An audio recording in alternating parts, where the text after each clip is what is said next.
ఎడారిలో సెలయేర్లు. మార్చ్ 6వ తేదీ కొరకు వ్రాయబడిన ఈ భాగాన్ని మీకు చదివి వినిపిస్తున్నది సహోదరుడు పాల్ సుందరం. మేము నిరీక్షించి ఉంటిమి. లూకా శుభవార్త 24వ అధ్యాయము 21వ వచనము.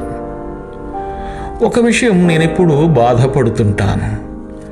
ఎమ్మాయికి వెళ్ళే దారిలో ఆ ఇద్దరి శిష్యులు యేసుతో మాకింకా నిరీక్షణ ఉంది అనలేదు, మేము నిరీక్షించాము అన్నారు.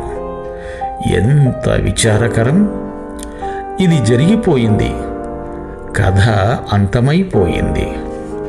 వాళ్ళు ఇలా అనాల్సింది, పరిస్థితులన్నీ మా నిరీక్షణకి వ్యతిరేకంగా ఉన్నాయి, మా నమ్మకం వ్యర్థమైపోయిందేమో అన్నట్టుగా ఉంది.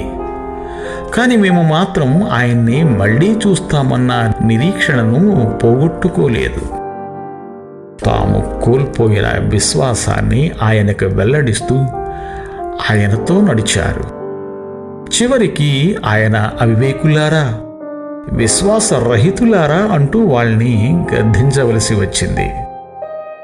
ఈ మాటలు మన గురించి కూడా అనే ప్రమాదం ఉంది.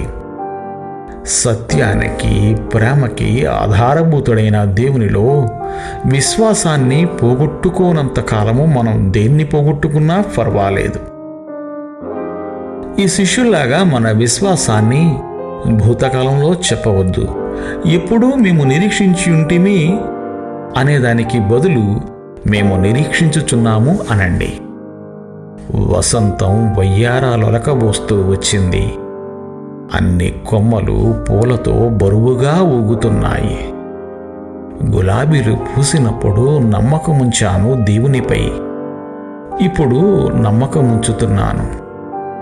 గులాబీలు వాడినప్పుడు నా విశ్వాసం వాడితే బలహీనమైనదనే నా నమ్మకం. తుఫాను మేఘాలు కమ్మిన వేళ నిరీక్షణ మారితే, ఆయన ప్రేమను శంకిస్తే అది నీరసమే నా నిరీక్షణ. దేవుడు మిమ్ము దీవించుగాక. ఆమెన్.